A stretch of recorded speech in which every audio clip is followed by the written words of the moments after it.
Hello and welcome to the latest episode of the Low Budget Review Show. I am your host, Eric Smith. And today I'm talking about Doc Savage, the Purple Dragon. Uh, this is number 91 in Bantam's Doc Savage paperback reprints. The story is originally from 1940. And I'm just going to read the back cover copy because apparently that's what I do nowadays. And it says, graduates of Doc's College for Criminals who revert to their former identities. Well, that sentence doesn't make much sense. Graduates of Doc Savage College for Criminals who revert to their former identities. A master trickster who will stop at nothing to further his evil plans. A ferocious monster that turns men's minds to mush. All are part of a cunning scheme which the man of bronze and his loyal companions must smash or die trying. I guess that sentence makes sense if you read it with all of it. I was just thrown for a second there. So, yes, this is Doc Savage, one of the later adventures in 1940. And we start out meeting, well, actually not meeting this guy. We learn that this guy, Hiram, has disappeared. He has a lunch counter in Colorado, and he has disappeared. And we learn that he had moved to Colorado 10 years ago and opened this lunch counter and has just been living there. And nobody knows anything about his past. And then stuff happens. We learn stuff that I'm not going to tell you. Eventually, Doc Savage and his crew are going to get involved, at least some of his crew. So if there's anybody that doesn't know, Doc Savage, an old pulp series from way back, started in the 20s, 30s. And Doc Savage is from birth trained to be the pinnacle of human ability. He's a surgeon. He's the top of all these different fields, as well as being a perfect physical specimen.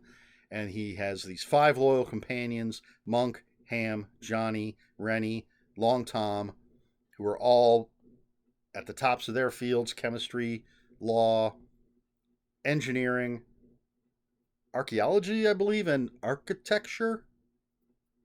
Not sure about one of those. But anyway,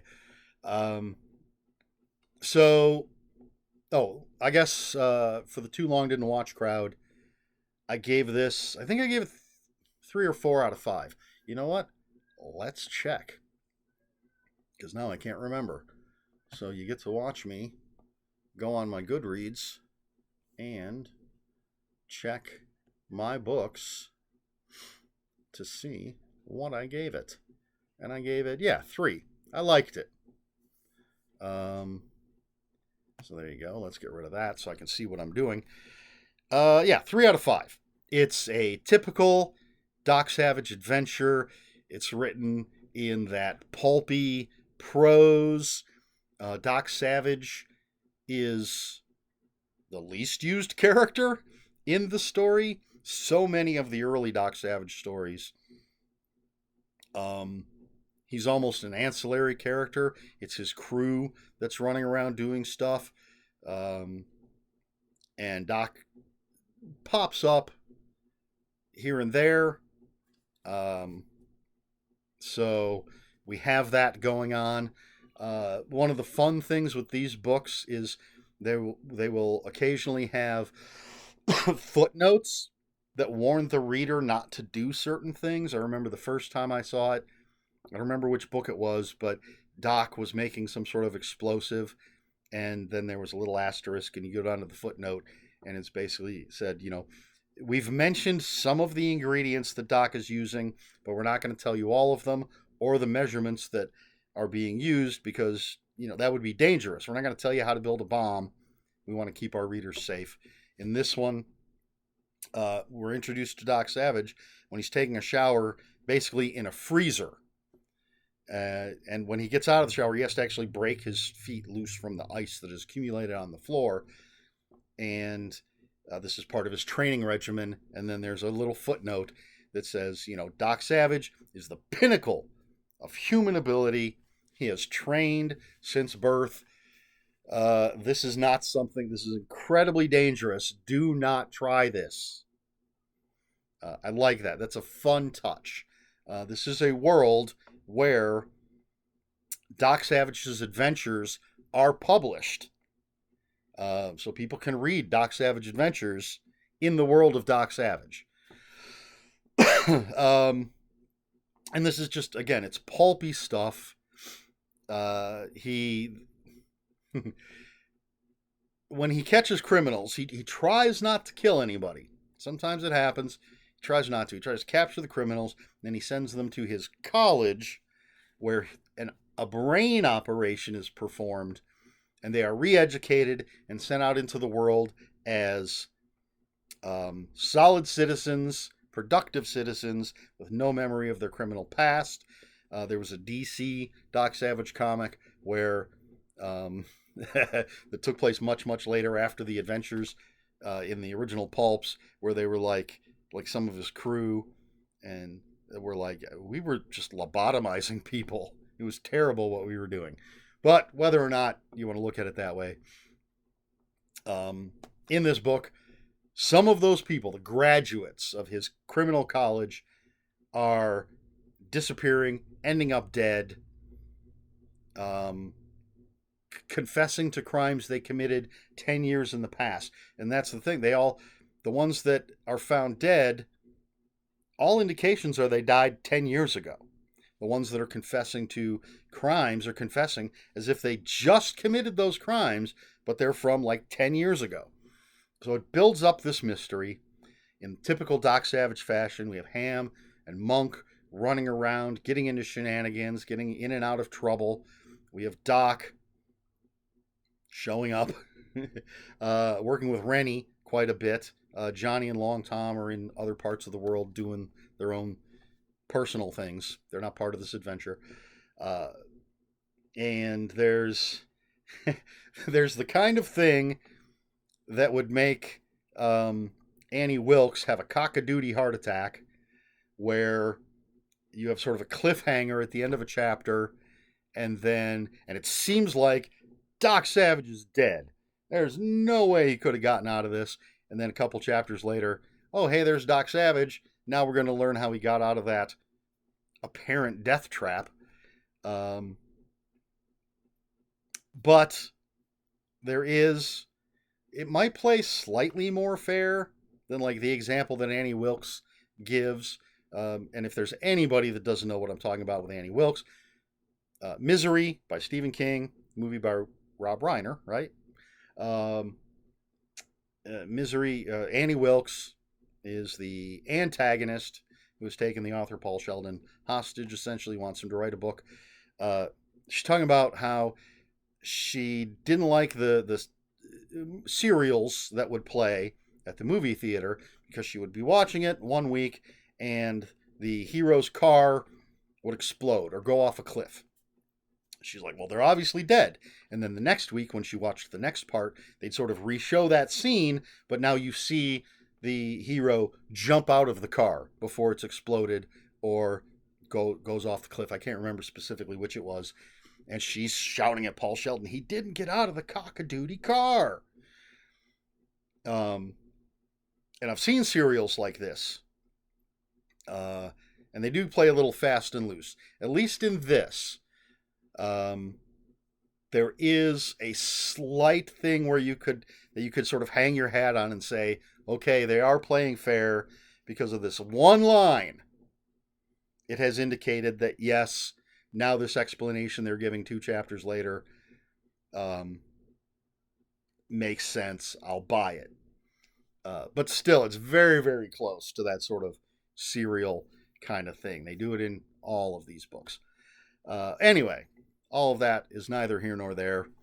It's Doc Savage. It's the Purple Dragon. He's trying to figure out what's going on with these graduates from his crime college. I actually enjoyed the mystery. I liked the way it built, and I liked the payoff.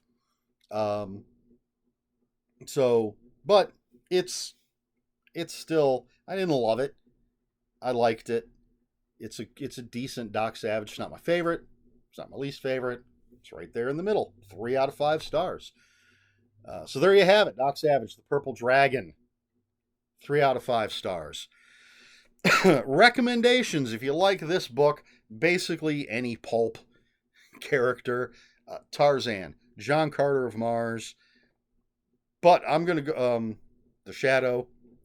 But I'm going to go with The Avenger, because it's by the same publisher. It's by the same author. Basically, I didn't say Kenneth Robeson, because it wasn't large on the front cover. It is like up there in small print. So I forgot to say the author's name, Kenneth Robeson, but it's actually, I believe, Lester Dent is the real name of the guy, and there were a few others that like filled in when Lester couldn't crank one out every month. That didn't sound good. But there was a whole series of other pulps featuring a character called the Avenger by Kenneth Robeson. I don't know if they were Lester Dent or not, or other people. But essentially it's this guy. I think he's just a regular guy. He's on a plane with his wife and kid, goes to sleep, wakes up, his wife and kid are gone. He's freaked out. His hair turns white. His face, I don't know if all of his skin turns white, but his face definitely turns white. And like all the nerves in his face die. Remember, this is pulp stuff. So all the nerves or whatever in his face are dead. So he can like mold his face and it'll stay. So he can disguise himself by making his cheekbones higher or making things narrower or changing his brow or his forehead. And he throws makeup on. He's like a proto-dark man without the my face is going to melt in an hour if I'm in the sun. And if I remember correctly, basically what happened was he and his wife and kid or kids ended up on the plane full of mobsters. And the wife and kid woke up and saw something they shouldn't. And so they were killed. Because he slept, they didn't bother to kill him. It's been a long time since I've read it. That's why they let him live, but he was freaked out by the whole thing. Everything turned white, dead nerves. And so there's a whole series of him being this hero, fighting crime, smushing his face into different configurations, but great pulpy fun. So there you go. That's my recommendation.